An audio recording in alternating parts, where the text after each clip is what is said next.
Mi madre se está recuperando de una cirugía de catarata, por eso está usando gafa oscura. Pero ella quiere aprovechar su tiempo, su lucidez y quiere contarnos un poco de su historia. Y yo como hija también quiero conocer cómo fue su infancia, dónde nació, qué le tocó vivir durante su niñez. Mamá, bienvenida y cuéntame de dónde nació. ¿Quieres saber de dónde vengo, de qué departamento? Qué bien. Bueno, yo nací en Sevilla Valle, con mucho orgullo. Bueno, mamá, ¿hasta qué época recuerda que estuvo en Sevilla Valle con sus padres? Recuerdo que viví durante 4 años, según la historia, según me cuentan, ¿cierto? Porque uno sabe dónde nació porque le cuentan, pero eso sí no sabemos dónde vamos a terminar.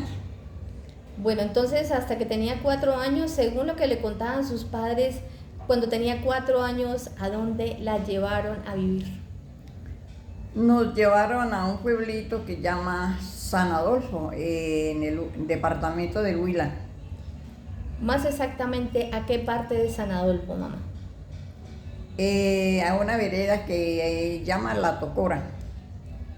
En esos tiempos era la mayoría montañas, muy duro para vivir en esa época por allá, en esas regiones, ¿Por qué era difícil en esa época? porque no habían vías de penetración, era solamente caminos, solamente trochitas, había mucho barro. En fin, yo no quiero ni recordar porque sufrí mucho por esos caminos.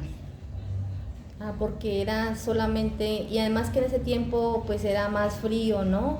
Los caminos pues eran lodazales, era difícil el tránsito hasta para los mismos caballos. ¿En qué se transportaban, mamá? Para nosotros es importante conocer esa época. Yo sé que para usted y para mis tíos, para mis abuelitos fue complicado porque era una época muy difícil, pero queremos saber para nosotros hoy en día valorar lo que tenemos o tal vez para agradecer lo que ustedes también vivieron.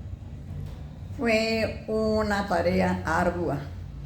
Recuerdo que el transporte era de a caballo o de a pie, y sobre todo de a pie porque al menos no teníamos mucho peligro. ¿Por qué peligro? Porque los animales, los caballos se caían y entonces corríamos peligro. Entonces por eso íbamos seguros, más seguros en nuestros piecitos. Claro que sí. Según le contaron mis abuelitos, mamá, ¿por qué se vinieron de Sevilla Valle? ¿Por qué se vinieron al departamento del Huila? Recuerdo que mis padres me contaban que por motivo de la violencia, había mucha violencia, entonces según eso les tocó traernos para otro lugar donde hubiera más paz y más tranquilidad, o sea, para la montaña. Dios mío, en ese tiempo la Tocora, donde mamá nos dice que la trajeron a vivir, pues realmente es zona montañosa. ¿De qué se alimentaba en esa época de su infancia? ¿Qué recuerda? ¿Qué comían? En esos tiempos, como le cuento nuevamente, era montaña. Recuerdo que nos alimentaban con el frijol cacha, con guineos, Me recuerdo que hay una pepa que tiene una adivinanza muy bonita que dice que de niño varón y de grande hembra. Pues es una fruta que es muy buena y llama la victoria, la cual es un alimento muy bueno. Y el zapallo también, el chachafruto, un frijol grande que hay muy sabroso, muy alimenticio, muy bueno. Bueno, en fin, de todo lo que producía más o menos la montaña eran nuestros alimentos. Exactamente, eso quería decirle. Realmente sus alimentos eran frutos que producía la montaña. Sí, claro. En ese tiempo, luz eléctrica. No, absolutamente nada, ni siquiera en el pueblito, no, no había nada de eso. Nosotros, ¿saben? En este tiempo como le llamaban, recuerdo un disco que salió que le llamaban los calabacitos alumbradores. ¿Por qué?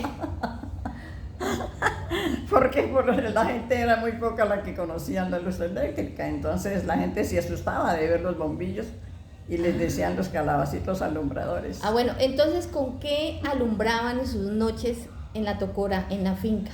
Con petróleo. Ah, las mechas de petróleo. Las mechas de petróleo, entonces era que se alumbraba mientras nos íbamos a dormir. Bueno, y para los que no saben cómo es una mecha de petróleo, mamá, contémosles de manera rápida. Bueno, en un frasco de vidrio se coge la tapita, se le hace como le digo yo, un agujerito con una puntillita, luego se le coloca una mecha como si fuera de mechas de trapero, se echa el petróleo al frasco, luego se mete candela y esa da luz, una luz muy buena, pero muy peligrosa. Sí, imagínese. En ese tiempo las lámparas, la Petromás que conocimos en nuestra infancia, ¿ya existía o solamente tocaba con la mecha de petróleo? Más que todo mecha de petróleo, porque esas Petromás las tenían los que tenían más modo de vivir. En la base de la economía en esos tiempos, por ahí, como digo, era muy difícil, muy dura. Era una zona bastante difícil. Bueno, mamá, pues por hoy vamos a dejar aquí esta historia y luego continuaremos con otro episodio. Bueno, con mucho gusto.